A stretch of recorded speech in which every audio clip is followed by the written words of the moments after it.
Hi, I'm Tim. Welcome to our channel, and thanks for logging on. If you enjoy these videos, do me a favor and subscribe to our YouTube channel right here at Watchbox Reviews. I'd really appreciate it, and I promise to update daily. If you love this watch, you could see it and purchase it on our website, thewatchbox.com. Today, we're discussing one of the longest awaited and most hotly anticipated timepieces on this channel. I've been waiting for one of these to show up for years, and I have to say, when you look at the way hardcore dyed-in-the-wool watch collectors talk about this watch, it's uncanny. This is one of the most revered timepieces that's not an exotic brand or an exotic complication, and I have to mention that one online journal editor, who shall remain nameless, absolutely covets this piece.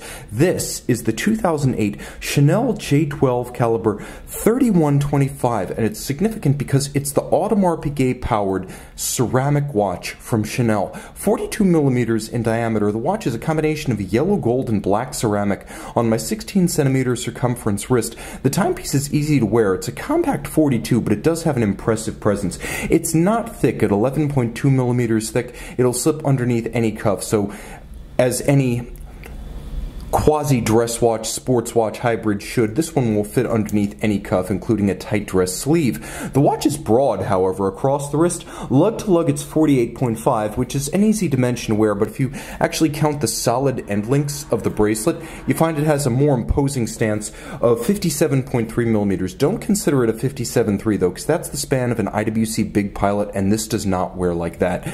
Consider the minimum wrist size here to be about 14.5 to 15 centimeters circumference. The spacing between the lugs is 20 millimeters, so you could absolutely throw this watch on a strap, and I think a gold and black textile would look awesome, but this watch is really made to be worn with its hybrid gold and ceramic bracelet.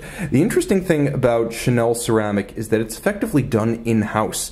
Their subsidiary, G&F Chatelaine, is one of the few ceramic suppliers in the industry, and a lot of times when you see ceramic watches, they will actually feature Chatelaine components, even if they're not Chanel, Romain Gaultier, or FP Journe timepieces. And yes, Chanel has a share in all of the above. Now, the bracelet is nicely made, and it's quite fluid in its feel. It doesn't have excess play, it just has a souplesse to it that makes it very comfortable. You can see from the underside, this is a sports watch bracelet designed to vent the wrist on a hot day, and it's impressively manufactured, effectively indelible ceramic. You can see it uses hex key screws, so it's actually built up like a Zinn bracelet, which is impressive. So you need your hex key to disassemble this.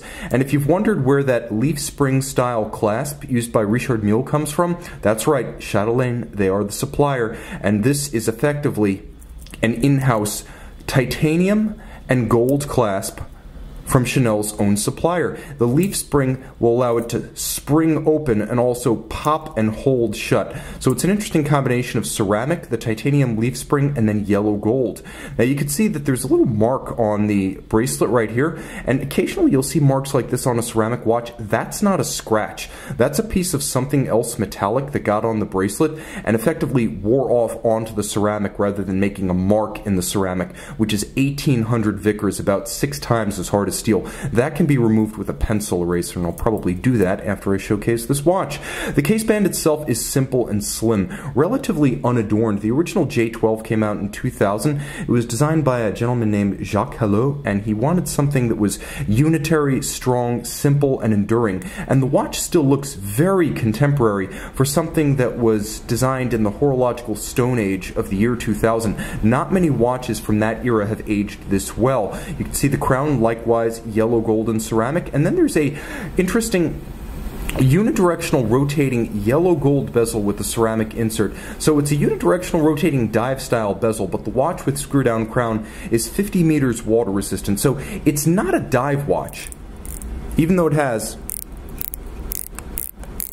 a very satisfying detent to its unidirectional bezel. What you're supposed to do with this one really is just use it as a timing instrument. You line up the 0 with the minute hand, and now you've got an impromptu 0 to 60 minute timer. I find that actually works better than a chronograph. It's easier to read a radial scale. Most chronograph minutes registers only go up to 30 minutes, and you don't have the downstream maintenance costs of a chronograph here.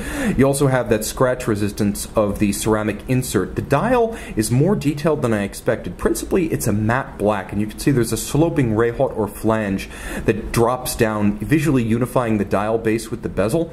And then the dial features all applique and radially arrayed Arabic numerals. Note how they actually flip as you move down. You have the 1, 2, 3, and then the 4 flips. And then you have the exact same treatment with the 6, 7, 8. And basically, it's an interesting radial array of Arabic numerals that is quite distinctive of the J12 model line. Inboard, you've got a little crosshair style motif. You've got a bit of a railroad minutes and seconds track. Note that there's a bob style counterweight to the seconds hand, which is loomed, as every seconds hand on a loomed watch should be. Yellow gold hands, yellow gold indices, and then there's a polished yellow gold chaptering inboard of the hour track. There's a monotone black date disc, and the watch features both stop seconds and a quick set date. With a screw down crown and 50 meters water resistant, it is a swimmable watch, and it features a sports watch style movement inside. Let me pop open that fascinating leaf spring style clasp. We need to talk about this movement because it's the namesake of the watch. This is caliber 3125. Back in 2008, when this watch came out,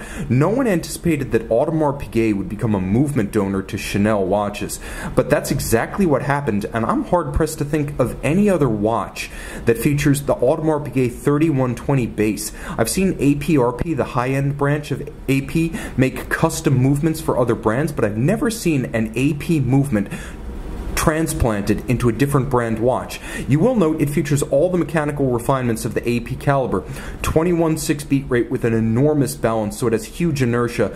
It doesn't need a high rate. It has that inertia to shake off bump, vibration, or concussion-induced timing deviation. Note a full balance bridge with a free-sprung index and a gyromax-style architecture for additional shock resistance. It's a bidirectional winder with ceramic rotor bearings for high efficiency and minimal maintenance. You've got the stop seconds, you've got the quick set date, 60-hour power reserve, and it is a 40 joule movement. It is a robust sports watch caliber that was designed for use in the Royal Oak Offshore first and foremost. Chanel made a few redesigns. First, you could see of the balance bridge, which has changed from the batwing style shape of the AP, and then to the rotor itself, which, though it appears to be some sort of tungsten or base metal, is actually rhodium plated yellow gold 22 karat. So it's an impressive spec with a different look, and then the rotor center is actually black ceramic. So that's what you're looking at right here. Otherwise, nicely executed Côte de Genève engine turned perlage on the base plate, and then black polished screw heads nicely executed. The look is not exactly the same as the Audemars Piguet, but it's an effective rendition that's nevertheless distinctive of Chanel, while keeping the roots of the movement crystal clear to the watch collector who knows what he's looking at. And as you can see, the entire case back in yellow gold. This is a fascinating horological UFO. Basically a one-off watch with no equivalent from any other brand or model line. This is an interesting piece that hybridizes the best of Chanel's watchmaking capability with that of Audemars Piguet. See it and make it yours on the watch box. And we're back with the Chanel J12 Caliber 3125 by night, fully loomed.